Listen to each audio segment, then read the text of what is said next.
Please subscribe the channel and press the bell icon. Dear students, it's time to discuss fourth week assignment, physics assignment. This time the assignment is given from work, power and energy. So in a number question, we have to find out the total energy of given object at 40-meter height.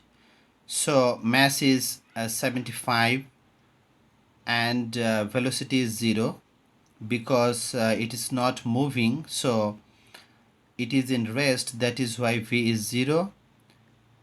M 75, g acceleration due to gravity is 9.8 meter per second square and total height is 40 meters. So the total summary of kinetic energy and potential energy is 29400 joule.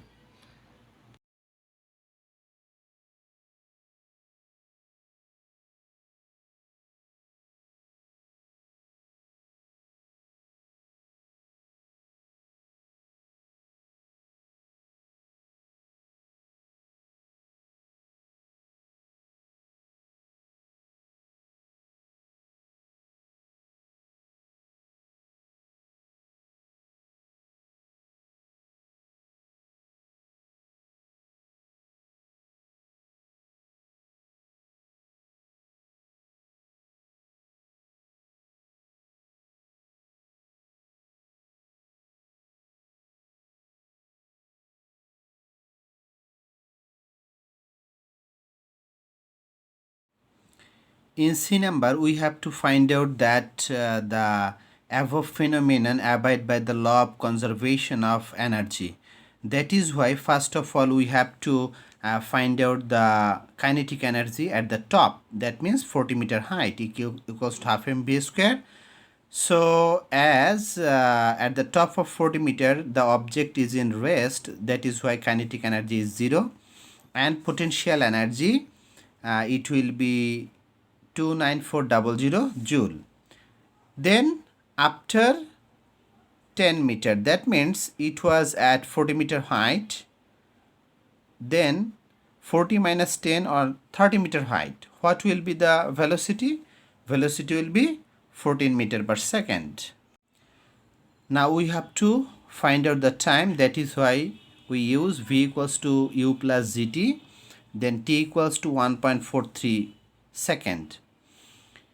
Then when his object is 40 minus 20 meter height, that means then v equals to 19.8 meter per second, and again time equals to 2.02 second. Now we have to calculate the kinetic energy and potential energy. ek equals to half mv square and EP equals to mgs. By using these two formula, we have to calculate kinetic and potential energy. Again 40 minus 30, that means 10 meter. After 10 meters height, the velocity is 24.25 meter. That means velocity is 24.25 meter per second. Again we have to calculate the time. That is why we use v equals to u plus gt. Here t equals to 2.49 second. Now again we have to find out kinetic energy and potential energy. At last, when the object is 40 minus 40 or 0 meter height, that means before touching the ground. So before touching the ground, the velocity is 28 meter per second and time is 2.85 second. Now we have to find out the kinetic and potential energy in every steps. That means just follow here that first of all, the object was at 40 meter height. There the total kinetic and potential energy was 29400 joule.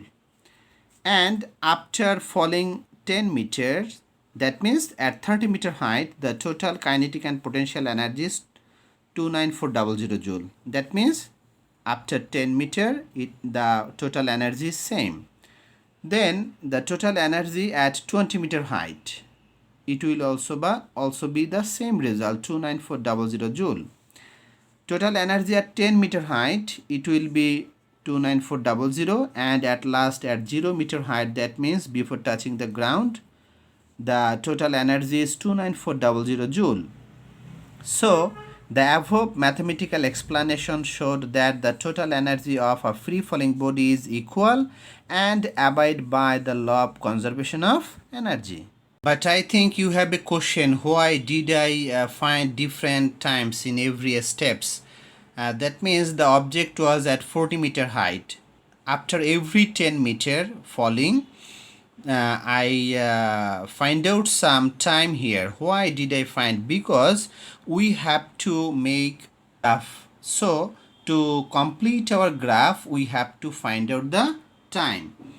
Now move on to the graph. Here is a first graph, time versus kinetic energy graph. Here x-axis equals to 10 every square of x-axis equals to 10 unit and y-axis of every square equals to 1 unit. So I think you have to draw this graph very easily. Next on, move on to the next graph, that is time versus potential energy. Here the small square of x-axis equals to 10 unit and y-axis equals to 1 unit. That's all. And at last the D number is the combination of two graphs. That means our previous two graph, time versus kinetic energy and time versus potential energy. Please try to draw this graph very clearly. That's all today. Thanks for being with me. Assalamu alaikum wa rahmatullahi wa barakatuhu.